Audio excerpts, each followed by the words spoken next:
मुख्यमंत्री आदरणीय देवेंद्र फडणवीस साहेबांनी काही आठवड्या अगोदर गोड्या पाण्यात मधल्या माशांचं धोरण तयार करण्याचा एक अजेंडा आमच्या समोर दिलेला आहे आणि त्या दृष्टिकोनातून आज नागपूर जिल्ह्याच्या दृष्टिकोनातून आपल्याला उत्पादन वाढवणं आणि इकडल्या मच्छीमारांना मदत करणं या दृष्टिकोनातून आज आमची सगळ्या संबंधित अधिकाऱ्यांबरोबर बैठक झाली आहे।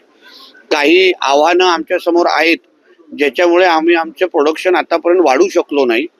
विदर्भाच्या आणि एकंदरीत नागपूरच्या क्षमतेपेक्षा फार कमी आमचं उत्पादन आहे, त्याचा अभ्यास आज आता आम्ही केलेला आहे आणि आम्ही आता दर 3 महिन्याचा एक क्वार्टरली प्लॅन तयार केलेला आहे, ज्या अनुसार आपण आपल्या विदर्भामध्ये नागपूरमध्ये मच्छीमारांना आणि गोड्या पाण्यातल्या मच्छीमारी करणाऱ्या जे काही आमचे मच्छीमार आहेत त्यांना आम्ही मदत कशी करू शकतो, उत्पादन कसं वाढवू शकतो, याच्यामध्ये मत्स्य विद्यालयाची मदत कशी घेऊ शकतो आणि येणाऱ्या कालावधीमध्ये जसं आमच्या कोकणातल्या मच्छीमारांचा उत्पादन फार मोठं आहे तसंच इकडल्या गोड्या पाण्यातल्या मच्छीमारांचं पण उत्पादन वाढवण्याच्या दृष्टिकोनातून आणि त्याचबरोबर काही ॲक्वेरियम सारखे प्रोजेक्ट जसं आम्ही तारापोर ॲक्वेरियमला आम्ही तिथे डेव्हलप करतो आहे, तसंच आपल्या नागपूर विदर्भामध्ये काही ॲक्वेरियम आम्ही आणू शकतो का, त्याही बाबतीमध्ये आमची चर्चा केली। कोल्ड स्टोरेज असो, मत्स्य बीज असो, या सगळ्या बाबतीमध्ये ज्याच्यामुळे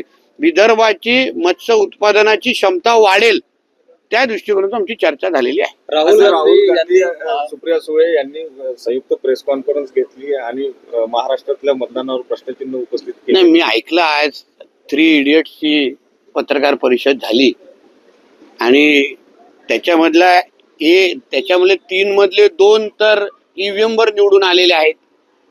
राहुल गांधीजी आणि सुप्रियाताई आमच्या, एक शिवसेनेच्या आमदारांच्या आशीर्वादामध्ये निवडून आलेला आहे, बॅकडोरवाला आहे आमचा संजय राजाराम राऊत, आमचा भांडूपचा देवानंद। म्हणजे ह्या तिघांची विश्वासार्हता काय, म्हणजे सगळे तिघांमध्ये दोघं अगर ईव्हीएम वर निवडून आले असतील मग हीच पत्रकार परिषद लोकसभेच्या निवडणुकीच्या नंतर का घेतली नाही, निकालानंतर का घेतली नाही? आम्ही भारतीय जनता पक्षाने एनडीए म्हणून असे शेमड्यासारखे रडत बसलो का? आम्हाला लोकसभेमध्ये जे काही आमचे निकाल लागले त्याच्यानंतर भारतीय जनता पक्ष आणि एनडीएचे सर्वच घटक पक्ष कामाला लागले, मेहनत केली आणि म्हणूनच हरियाणा असो महाराष्ट्र असो सगळीकडे आमची सत्ता आम्ही आणून दाखवली, लोकांचा विश्वास संपन्न केला, हिंदू समाजाला आम्ही लोकांनी जागवलं। ह्यांच्यासारख्या शेमड्यासारखे रडत बसलो नाही, स्वतः ईव्हीएम वर निवडून यायचे। मग ह्याच्यापेक्षा त्यांना सांगा ना, त्यांचे जे काही निवडून आलेले खासदार आहेत ते सगळ्या जणांनी राजीनामे द्यावे आणि मग बॅलेट पेपरच्या नावाने निवडून यावं। मग बघू एकाच्या पुढे पण खासदार लागतं का माजी खासदार लागतं ते। ह्यांची एलर्जी तीच आहे की महाराष्ट्रातल्या सरकार जे हिंदुत्वाच्या नावाने निवडून आलेलं आहे, मोहल्ल्यांमध्ये 1% मतदान होतं ते ह्यांना मिरची लागत नाही।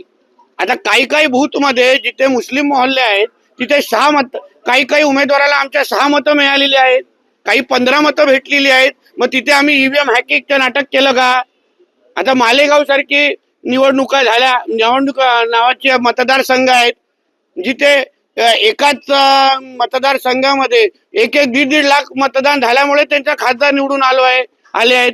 मग तिथे आम्ही शेमड्यासारखे असे बोलत बसलो तर चाललं असतं का? म्हणून ह्या जे तिघं जे काय हे शेमडे जे आज आले आणि मोठे काय पत्रकार परिषद या 3 इडियटनी घेतली ना, जनता हसत होती त्यांच्यावर। स्वतः ईव्हीएमच्या नावाने निवडून यायचं आणि मग आमच्यावर बसून टीका करायची। याच्यापेक्षा लोकांमध्ये जावा, लोकांची मनं जिंका, लोकांसाठी कामं करा जे मोदीजी आणि आमचे फडणवीस साहेब आज करतायत आणि मग तुम्हाला निकालामध्ये त्याचा फरक दिसेल। बांगलादेशी एका युवकाला मारहाण झालेली आहे, त्याच्या घरी आपण नातेवाईकांना भेटलं सुद्धा, काय एका हिंदू तरुणाला त्यांनी गळ्यात रुद्राक्ष घातलेलं, त्याच्या टी शर्टवर जय श्रीराम लिहिलेलं आणि म्हणून ते इजितमा नावाच्या कुठला तरी ह्या मुसलमानांचा कार्यक्रम असतो, तिथे तो मोहम्मद साद नावाचा जो तबलिकी जमातचा कोणतरी प्रवक्ता तिथे आलेला, तबलिकी जमात हे अतिरेकी विचाराचे सगळे लोक एकत्र आहेत, ज्यांनी करोनाच्या काळामध्ये पण आमच्या इथे फार मोठे आतंक इथे पसरवलेलं। ते लोक खारघरमध्ये एकत्र जमतात, 50,000ची परवानगी मागतात आणि 2-2, 3-3 लाख जमतात आणि तिथे जे भडकाऊ भाषण जे होतात आणि त्याच्यामुळे बाहेर येताना ते हिंदू तरुणांवर हात उचलतात.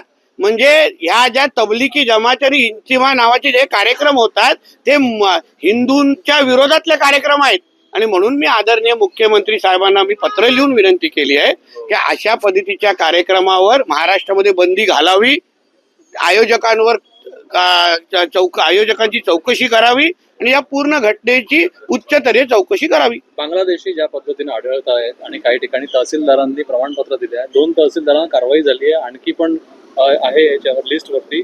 आणि तुमच्या पक्षाच्या वतीनं सोमय्या फिरताय, किरीट सोमय्या, तुमची काय भूमिका आहे? काय वाटतं तुम्हाला? किती नाही, मला ही घाण नकोच आहे. आमच्या महाराष्ट्रामध्ये ही बांगलादेशी रोहिंग्या नावाची जी घाण आहे, आता उदाहरण आमच्या तलावामध्ये कशा गाळ साठलेला आहे, त्याच्यामुळे आमचं उत्पादन थांबलेलं आहे, मत्स्य उत्पादन. तशीच ही महाराष्ट्रामध्ये ही बांगलादेशी आणि रोहिंग्या नावाची गाळ आहे, घाण आहे ती आम्हाला आता देवेंद्र फडणवीस साहेबांच्या नेतृत्वातलं असलेलं सरकार हे आता उकडून टाकणार. बाहेर एक किडे मोकळे आहेत खरं म्हटलं तर. यांना ठेचण्याशिवाय आपला महाराष्ट्र सुरक्षित राहू शकत नाही. कारण की हे ज्या ज्या राज्यात ज्या ज्या देशात जातात त्या देशात आणि राज्याला अस्थिरच करतायत. म्हणून ह्यांना बाहेर काढणं एक कार्यक्रम आणि ह्यांची जे काय बिर्याणी खाणारे आमच्या सिस्टम मधले काही जे मोजके जे सडके आंबे आहेत ना, जे खुर्चीवर बसलेल्या अधिकाऱ्यांच्या नावाने, त्यांनाही शिक्षा होणार. त्यांना एवढं त्या बांगलादेशीने रोहिंग्यावर या लोकांना प्रेम असेल ना तर त्यांच्यावर पाठवून देतो पाकिस्तानी बांगलादेशमध्ये त्यांना. सैफ अली खान वरती काय अपडेट आहे आता? कारण की तुम्ही ज्या पद्धतीने म्हणाला सैफ अली खानची अपडेट तुम्ही करीना कपूरला विचारा ना, मला काय म्हणजे ते राहुल गांधी, संजय राऊत. एबीपी माझा, उघडा डोळे बघा नीट.